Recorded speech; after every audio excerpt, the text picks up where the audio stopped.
Today we're going to be doing an install of the OBD scanning hardware and software. In front of me on the table, I have the harness that is for the Model 3 right here, but I'm going to walk through them a little bit so that you have a sense of what the parts are. So we'll start with the OBDLink LX. Now this is a Bluetooth scanning OBD hardware device that plugs into your OBD2 port that is on your vehicle. Now the challenge is that the Model 3 is not equipped with one.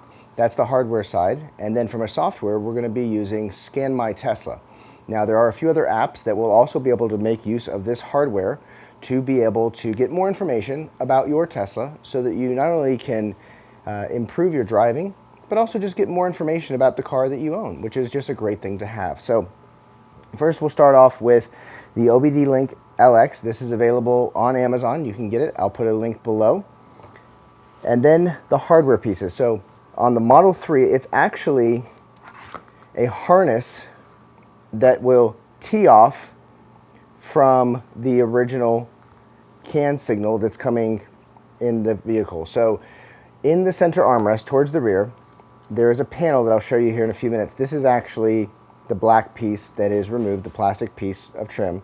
And for me, I always like to see how things were put on something so I understand the best way to pull them off. So hopefully this will help all of you kind of see that there are multiple retention clips here that go behind that center armrest, and in just a few minutes I'll demonstrate how to pull that off. Once you're there, we're going to get access to the standard harness that's there with connectors, and then we will actually be interrupting that signal by placing this there. And now this part number will be in the description below, but we were able to source this actually from a local place in Florida, and they're very reasonable in cost, especially for the amount of data that you're getting. It's exceptional. So I'll provide all that information in the description. Check it out below and make sure that you support them because they supported the channel. And then of course, these are the OBDLink LXs when they're out of the box. So here it is as it gets delivered. These are the units when they're going to be used in the Model 3 and Model S correspondingly. The tablet here is to be able to display this Scan My Tesla app. Now this is an example of what the app looks like. Once it's installed, it'll be feeding live data, and it gives you everything from the voltage of the vehicle all the way into the temperatures of the motor, the temperatures of the cells, as well as it gives you some health diagnostics of your state of health of your battery, which is actually very critical for those who are wanting to know how their vehicle is doing versus when it was new. The other part that is good to consider is that there are different software suites out there to be able to take the data coming from the app and to be able to graph it so you can actually see what's going on. Now, these are mostly window-based applications that are open source. So with a MacBook, you'll need something to be able to emulate a Windows hardware. So I use Parallels, which is a great program. I'll put a link down below for those who have Macs and think, oh boy, this is the end of the video, but no, we've got that solved. And then why do we have a scale here? Scale's here because of the fact that everything that we are putting into the vehicle, we want to know what weight we're adding. So this is not an OE component, so we want to be able to weigh it. We're going to do it in grams. I can convert it for everybody, but this little harness adds 102 grams, and it's pretty simple, 0.225 pounds. What about the OBDLink? It comes in at a whopping 32 grams, so I don't know, is it really worth it? It is. Also, very importantly, is to look at other things that are related to track mode as to where the power is going so that we know how to best drive the car and also how to tune the suspension. So let's get into it.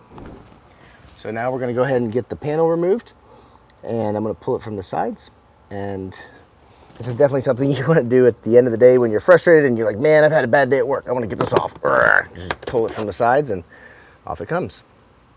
So this is the clip that we're undoing, and if you're just starting to watch this video, definitely make sure you watch it all the way through because you don't want to like skip ahead because you do have to disconnect the vehicle contactors before you do this. So we're going to unplug it here. Okay, and then we have our harness adapter here. Connect the male side to the female side. And then what we're going to do before we connect this in, I'm going to go ahead and tuck this back because you can actually feed it back in. Now, this is a 2018 Model 3. There are a little bit differences between the years, so make sure you get the right harness. and the right part number. And it may also make a difference as to how much you can tuck it back in. Now, for my ease of access, I am going to leave the OBD2 adapter here. I'm going to be leaving that accessible even though I'm putting the panel back, because that will allow me to sync it easily and to utilize it. However, if you wanted a completely clean install, all of this could be tucked away, and as you can see, removing of the plastic panel is quite easy. So once that's tucked back, now I will go ahead and reconnect this. There. You also want to make sure that none of the wires are pinched or going to chafe against any of the metal, because that'll wear it away.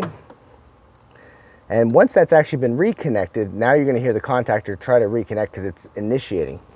So we'll take that. So you're going to plug this in, wait for it to get power, press this button once. You'll see the Bluetooth flash, the blue light flash quickly. That means it's in pairing mode. And then you'll go to your phone and start the pairing. So that's installed. We'll go ahead and take the panel. We're going to have the wire down the center part because that's where there's less tension.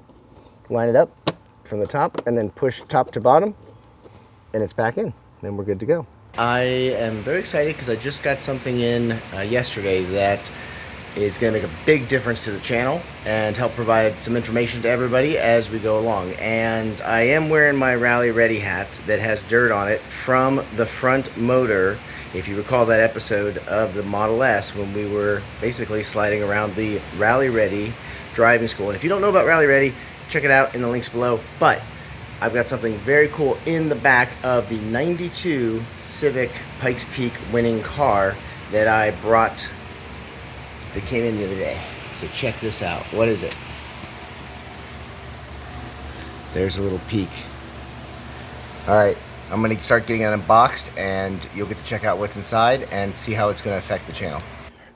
All right, so I've got the box unloaded that was in the back of the Civic, and we're going to start unpacking it and see what's inside. Oh, sweet. It's a Pikes Peak Hill Climb shirt. Wonder what that's all about. It's the new electric performance shirt.